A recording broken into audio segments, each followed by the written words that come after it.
dry and aging skin, age spots, outmoded makeup routines, overwhelmed by the dizzying array of products. Does any of this sound familiar?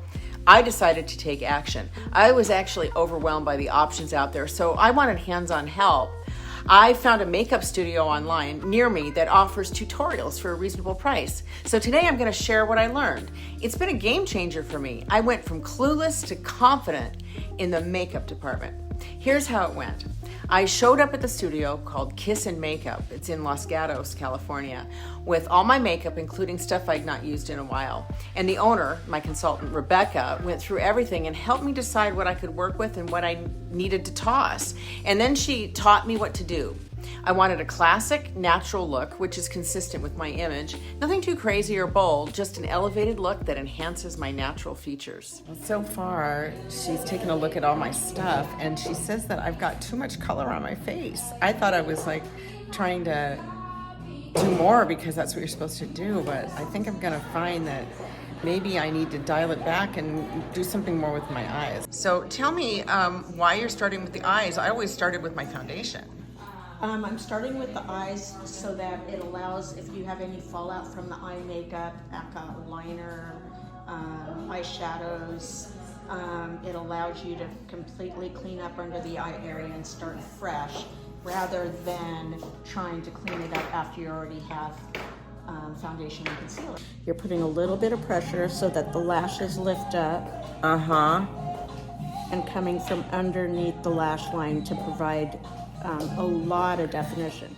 I've never really used eyeliner before. I didn't know how to use it. I always had these little sticks that kind of stuck to my skin and didn't do anything. But Rebecca introduced me to this felt tip liner, and it's like a little paintbrush with ink on it. And you just tip up your eyelid to expose the base of your eyelashes.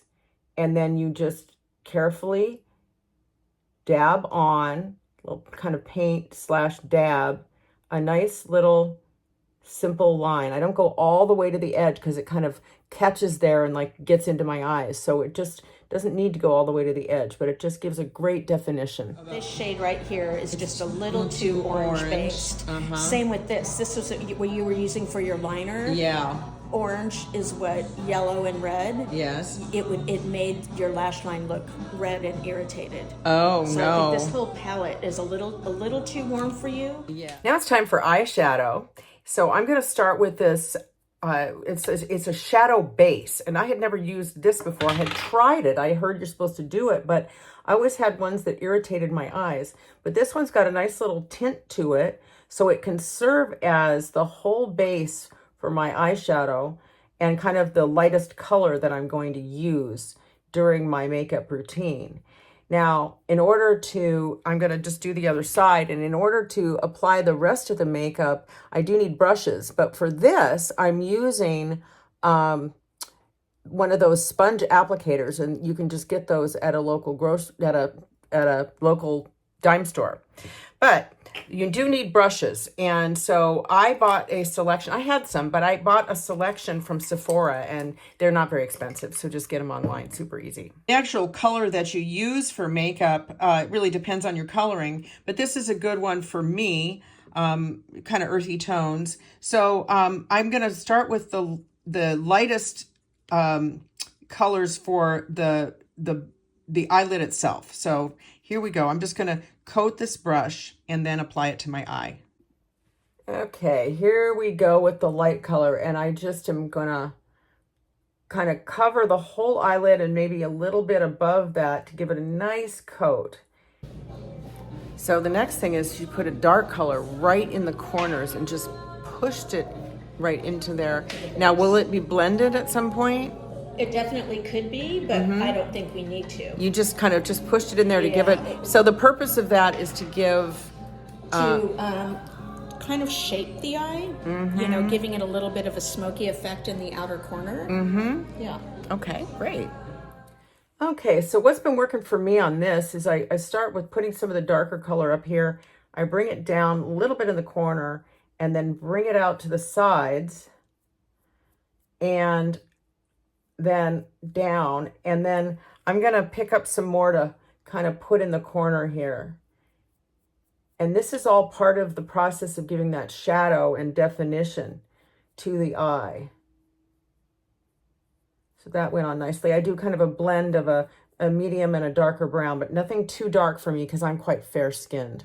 Now for the next part of the eyeshadow application, I'm going to use this really cool little brush. It's a two-sided brush I got from Sephora. And this one is a teeny tiny little brush. It's got angled bristles. And why it's perfect for what I'm about to do, it's just really short, so I have a lot of control. So I'm using this to do an upper liner here. And you'll see how this works in a minute. I'm doing this, it looks like a great big 2x4 here, but it actually will blend in super nicely when I turn over and use this brush. Now I'm gonna just blend this, kind of calm it down a little before I go to my full blend.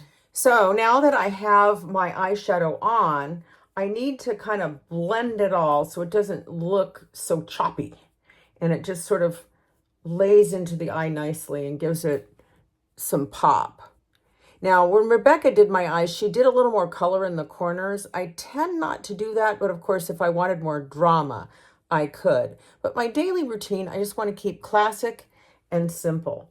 So that is, I haven't done anything with mascara yet, but this is the eyeshadow bit. And I'm going to come to the mascara later in the routine. It works better for me that way. One of the things that Rebecca told me is that after that blending process, it can knock a lot of eyeshadow and out onto your eyelids, and that can be irritating. So I just take a slightly damp Q-tip and clean all that up, and then I'm ready to go to the next step. Now, my eyebrows have been a real battle. Before, I was plucking them and trimming them down to nothing, and then painting on something wrong color, wrong shape, etc. So I have been getting my eyebrows tinted and trimmed, but as you can see, if you're looking, if the camera picks this up, I've got some kind of gray, whiskery eyebrow hairs that just defy color. So I'm applying some color here. You can see there's a wayward brow hair that will get tucked here in a minute, but you know, eyebrows can really make you look old if you're not careful. So I've been really trying to dial that in a little bit better. And I got this product that just gives just a little more color and it sticks to those grays a little better. So I'm combining these two products to get the color coverage. And then I take a spoolie, that's what this little brush is called, and I just kind of place the eyebrow hairs into position. Eyebrows are ready to go.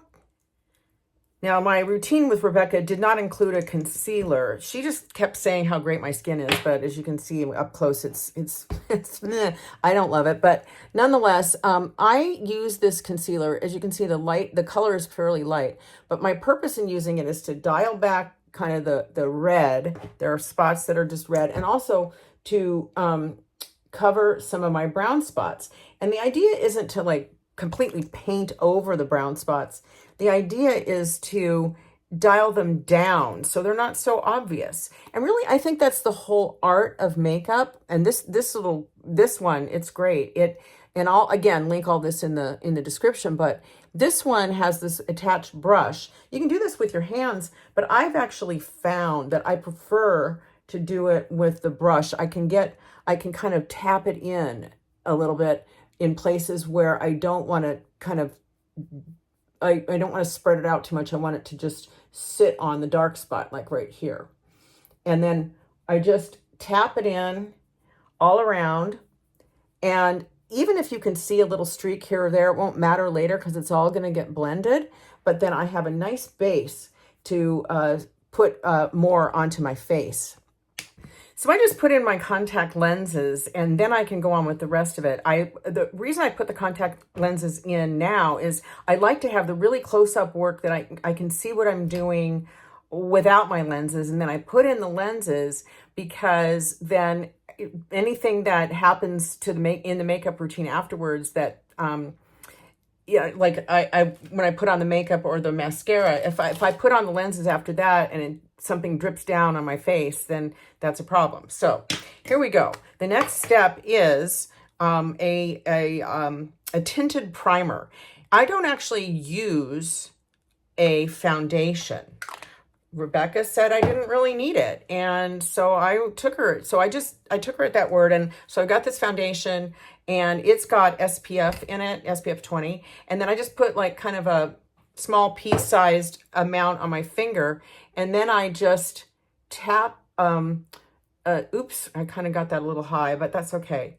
And, you know, I tap it around just to kind of get it to my face.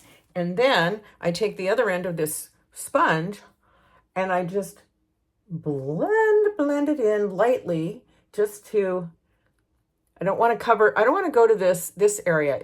You don't want makeup caking in your wrinkles. What you want to do, the whole idea here is it's kind of a sleight of hand. You're not covering everything up really. You're just sort of taking the emphasis and putting it elsewhere. You take the emphasis off of the imperfections of the face and put the emphasis on the eyes, where your life is, where you express who you are and your emotion and your dynamism. So it's time for blush. And I just use this, did I put this upside down? Okay, Jones Road Miracle Balm.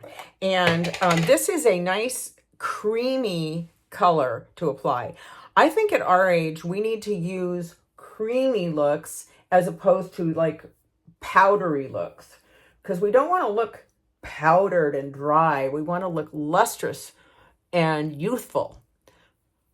And so I put some of this, and I have kind of a nice sort of a pinky color.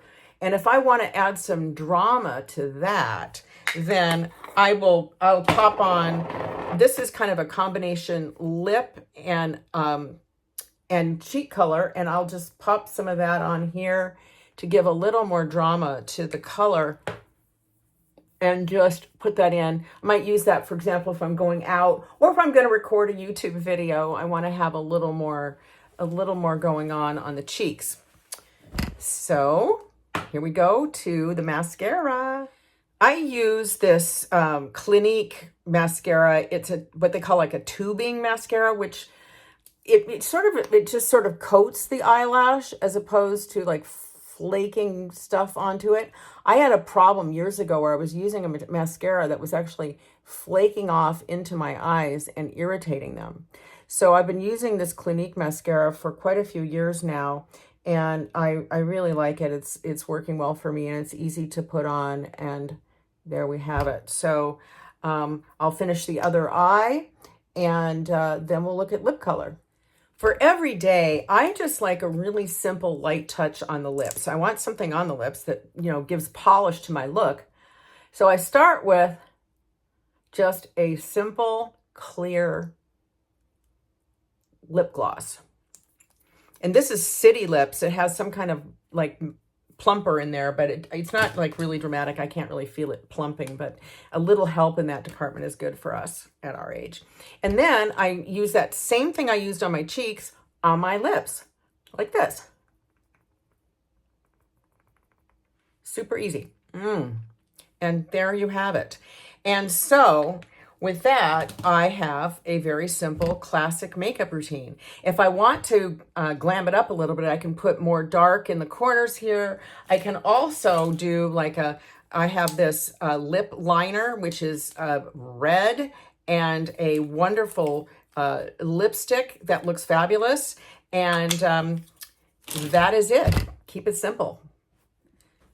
Now that I have my eye makeup on, I can go get ready for Saturday night. I hope this video will inspire you to update your makeup routine. Just remember, at our age, less is more. We do need more hydration, but we also need to emphasize our best features, especially our eyes, and we don't want to cake on facial makeup that settles into wrinkles.